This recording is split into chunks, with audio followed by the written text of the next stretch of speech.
Bismillahirrahmanirrahim. Assalamualaikum warahmatullahi wabarakatuh. InsyaAllah hari ini kami akan menerangkan tentang perjanjian muasasah di bawah subjek PPL 2213, Peraturan dan Undang-Undang Pelancongan Islam. Pertama sekali, perjanjian muasasah berfungsi sebagai instrumen undang-undang yang mengikat dan melindungi hak semua pihak. Perjanjian muasasah juga adalah kontrak yang menetapkan standard minimum perkhidmatan. Ini adalah langkah kerajaan Arab Saudi untuk menjaga kebajikan setiap jemaah yang melakukan ibadah umrah. Perjanjian muasasah melibatkan pihak pertama, kerajaan Arab Saudi, dan pihak kedua, agensi pengelola umrah. Di dalam perjanjian ini mempunyai 23 klausa yang menerangkan peraturan dan undang-undang yang perlu dipatuhi oleh pihak pertama, kerajaan Arab Saudi, dan pihak kedua, agensi pengelola umrah, termasuk jemaah di bawah agensi pengelola umrah. Di dalam video ini kami akan menerangkan 3 tanggungjawab kerajaan Arab Saudi pihak pertama, 4 tanggungjawab agensi pengelola umrah pihak kedua, dan 3 peraturan yang perlu dipatuhi oleh setiap jemaah di bawah agensi pengelola umrah. Assalamualaikum warahmatullahi wabarakatuh. Nama saya Najwa Anissa binti Ishak daripada DPHU 4B. Saya akan menerangkan tentang klausa 10 nombor 1. Saya akan menerangkan tentang tanggungjawab operator umrah Arab Saudi atau lebih dikenali sebagai first party. Pihak pertama bertanggungjawab memastikan semua item dalam pakej perkhidmatan dilaksanakan seperti yang telah dijanjikan. Antara pakej perkhidmatan yang disediakan adalah pengangkutan daripada lapangan terbang hingga ke tempat tinggal di Tanah Suci, makan minum, penginapan di Mekah dan Madinah, bantuan bimbingan dan segala bantuan dalam urus takbir sepanjang berada di Kerajaan Arab Saudi. Pihak pertama tidak boleh melanggar sebarang perjanjian atau melakukan kecuaian ataupun menyebabkan sebarang kecederaan pada jemaah. Jika first party melakukan pelanggaran dalam klausa ini, first party akan dikenakan denda seperti membayar ganti rugi ataupun penalti. Hal ini termasuk kelewatan dalam menyediakan pakej perkhidmatan, tidak menepati kualiti yang telah ditetapkan dan melanggar peraturan dalam Kerajaan Arab Saudi. Secara keseluruhannya, pihak pertama haruslah melakukan perjanjian dengan penuh amanah dan memenuhi standard Kerajaan Arab Saudi yang telah ditetapkan agar para jemaah dapat melakukan ibadah dengan lebih selamat dan selesa. Seterusnya, klausa 10 nombor 2 menerangkan tentang tanggungjawab pihak pertama dalam menjaga keselamatan dan keamanan para jemaah. Menjaga bermaksud pihak pertama kenalah mengawasi, memantau dan sentiasa menjaga keselamatan para jemaah ketika berada di Kerajaan Arab Saudi. Sebagai contoh, jika para jemaah hilang arah, sakit atau mengalami apa-apa gangguan pada dalam tempat tinggal ataupun mengalami apa-apa kecemasan, pihak pertama adalah pihak yang bertanggungjawab untuk menguruskannya sepanjang berada di Arab Saudi. Pihak pertama juga adalah pihak yang akan memastikan para jemaah tidak melanggar peraturan visa, melanggar peraturan keselamatan atau apa-apa peraturan yang ada pada dalam Undang-Undang Arab Saudi. First party juga merupakan pihak yang akan berhubung dengan pihak Arab Saudi jika berlaku sebarang kecemasan ataupun masalah yang berlaku pada jemaah yang berada di Arab Saudi. Pihak pertama akan terus memantau sepanjang para jemaah menunaikan ibadah haji sehingga selesai menunaikan ibadah. Secara ringkasnya, 2 klausa ini menerangkan tentang tanggungjawab pihak pertama yang bukan setakat berhenti pada perkhidmatan, tetapi pihak pertama juga akan terus bertanggungjawab sehingga jemaah selesai menunaikan ibadah haji. Nama saya Nurul Hadira binti Syarahadi. Hari ini saya akan menerangkan tentang tanggungjawab operator umrah dan tanggungjawab agensi pengelola umrah. Baik, yang pertama, tanggungjawab operator umrah, klausa 5, nombor 5. Klausa ini menyatakan bahawa pihak pertama iaitu muassasah atau pihak berkuasa Arab Saudi berhak mencairkan jaminan bank yang diberikan oleh pihak kedua iaitu agensi pelancongan tanpa perlu meminta keizinan terlebih dahulu dari pihak kedua. Kenapa perkara ini berlaku? Perkara ini berlaku apabila ada jemaah yang gagal pulang ke negara asal mereka dan terbukti bahawa mereka datang melalui agensi tersebut. Kadang-kala jemaah ini terkandas disebabkan visa tamat atau tiada tiket pulang atau kecuaian agensi tersebut. Maka pihak berkuasa Arab Saudi menggunakan jaminan kewangan yang disediakan oleh pihak kedua iaitu agensi pelancongan untuk membeli tiket pulang jemaah tersebut demi menjaga nama baik dan sistem pengurusan umrah. Klausa ini sangat penting bagi menunjukkan bahawa agensi pelancongan perlu bertanggungjawab sepenuhnya terhadap para jemaah yang mereka uruskan. Ia juga sebagai satu bentuk jaminan bahawa kebajikan jemaah sentiasa terpelihara. Yang kedua, tanggungjawab agensi pengelola umrah iaitu pihak kedua, klausa 3. Keperluan pihak kedua untuk mendapatkan visa. Permohonan visa bagi jemaah atau pelawat akan dikemukakan oleh wakil iaitu agensi atau muassasah setelah pihak kedua iaitu agensi pelancongan memenuhi semua syarat yang ditetapkan dalam perkara ketujuh peraturan pelaksanaan umrah. Syarat-syaratnya ialah nombor 1, memenuhi keperluan kesihatan yang ditetapkan oleh Kementerian Kesihatan Arab Saudi. Yang kedua, memiliki pasport yang sah dan belum tamat tempoh. Yang ketiga, memiliki tiket perjalanan pergi dan balik yang sah dan disahkan sama ada perjalanan individu atau berkumpulan melalui udara, darat atau laut. Yang keempat, menyediakan semua dokumen yang diperlukan seperti maklumat pekerjaan, umur, jantina dan mahram bagi wanita. Tujuan ini bagi memastikan hanya jemaah yang layak, sihat dan memenuhi semua aspek keselamatan dan undang-undang boleh memohon visa umrah melalui agensi yang berdaftar.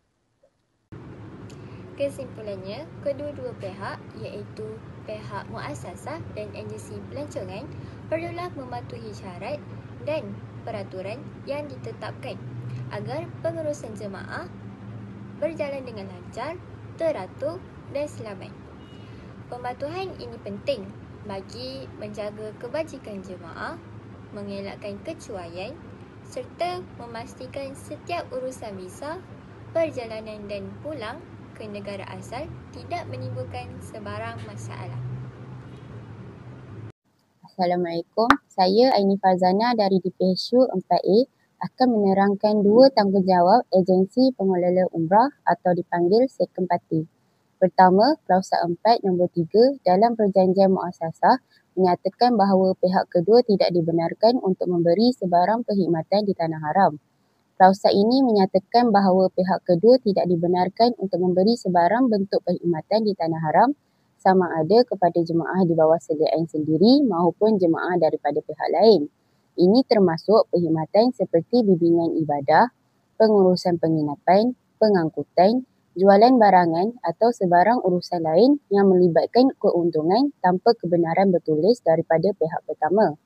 Larangan ini bertujuan untuk mengelakkan kekeliruan dan pertindihan tanggungjawab antara pihak pertama dan pihak kedua, serta memastikan semua urusan jemaah di tanah haram dijalankan secara teratur dan mematuhi undang-undang Arab Saudi.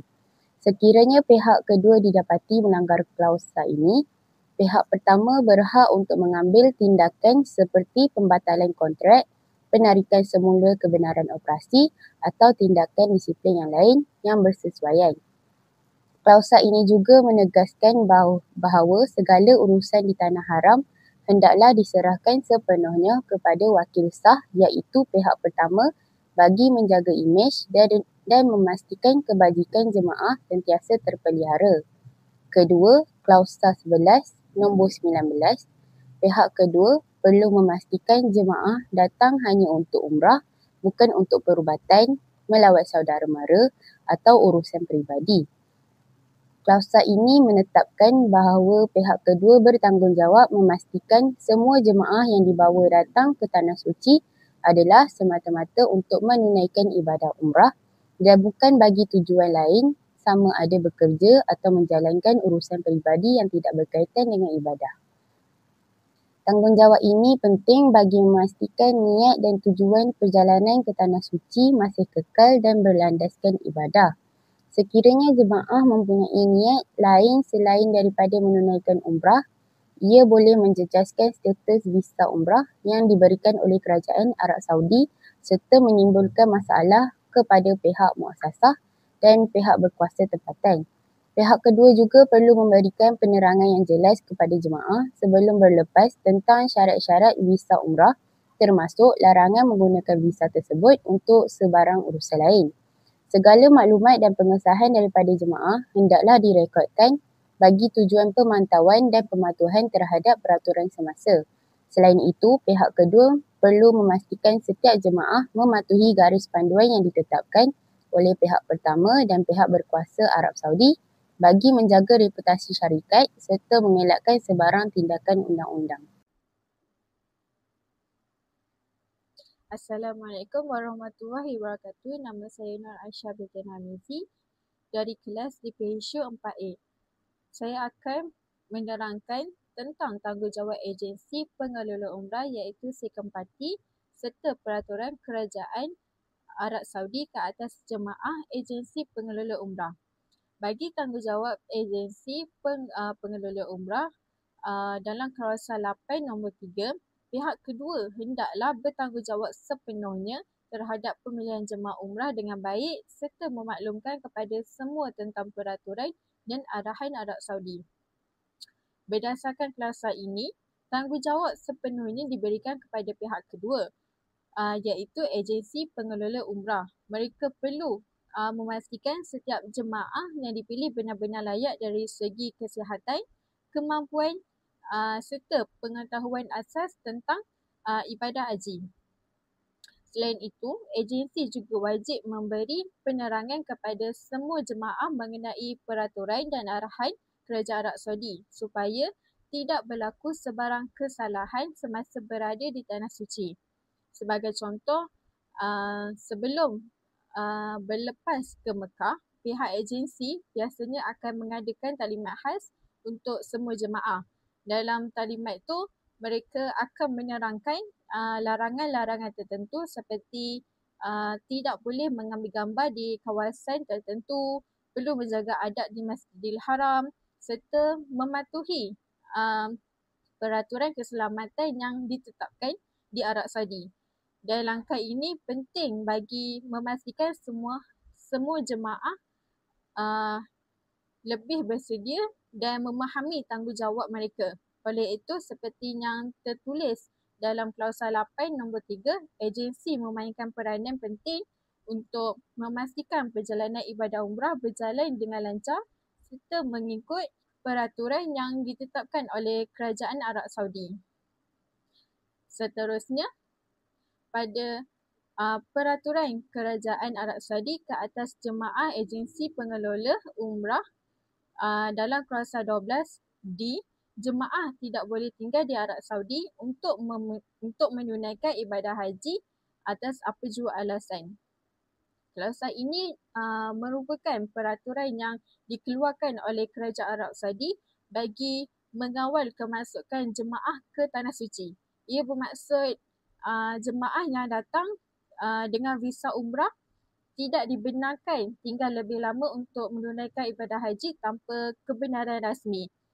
Dan tujuannya adalah untuk memastikan hanya mereka yang mempunyai permit haji yang sah sahaja dibenarkan untuk menunaikan ibadah tersebut demi menjaga keselamatan dan kelancaran urusan haji setiap tahun. Contohnya, ada jemaah yang menunaikan umrah pada musim hampir haji. Kemudian cuba untuk menetap lebih lama dan terus melakukan haji tanpa permit yang sah. Dan tindakan ini dilaranglah dan boleh menyebabkan mereka dikenakan tindakan oleh pihak berkuasa Arab Saudi. Oleh itu, seperti yang tertulis dalam klausa 12D, setiap jemaah perlu mematuhi tempoh visa umrah dan tidak boleh menunaikan haji tanpa kebenaran rasmi daripada Kerajaan Arab Saudi. Assalamualaikum. Saya Nurul Ashikin binti Zulkifli, DHU 20242861. Hari ini saya akan menerangkan dua peraturan yang dikenakan oleh Kerajaan Arab Saudi ke atas jemaah agensi pengelola umrah. Peraturan yang pertama di bawah klausa 12B, di mana setiap jemaah perlu mematuhi peraturan keluar daripada Arab Saudi tanpa sebarang kelewatan selepas tamat tempoh program seperti mana yang dinyatakan di dalam visa yang dikeluarkan oleh pejabat perwakilan bagi tujuan ibadah umrah dan ziarah. Sekiranya ada seorang jemaah yang diberi visa umrah selama 15 hari dan beliau telah menyelesaikan ibadah umrah dan sepatutnya pulang ke tanah air pada tarikh yang ditetapkan. Namun beliau tidak pulang, sebaliknya memilih untuk menetap lagi 1 minggu bagi menziarahi keluarga dan rakannya. Perbuatan beliau dianggap melanggar peraturan Kerajaan Arab Saudi kerana telah melebihi tamat tempoh sah berada di tanah suci. Perbuatan beliau ini membolehkan beliau dikenakan tindakan undang-undang dan disenarai hitam oleh Kerajaan Arab Saudi. Manakala agensi pengelola umrah yang bertanggungjawab ke atas beliau boleh dikenakan denda dan sekatan kuota jemaah pada musim berikutnya. Peraturan yang kedua di bawah klausa 12C, di mana setiap jemaah dilarang bekerja di bawah Kerajaan Arab Saudi sama ada dengan atau tanpa gaji. Seperti contoh, seorang jemaah diberi visa selama 2 minggu dan dalam tempoh 2 minggu itu beliau telah menyelesaikan ibadah umrah sambil menunggu tempoh pulang ke tanah air. Dalam tempoh menunggu itu, beliau bekerja sementara dan membantu perniagaan rakannya. Walau bagaimanapun, beliau telah dianggap melanggar peraturan Kerajaan Arab Saudi. Walaupun beliau hanya mengatakan beliau hanya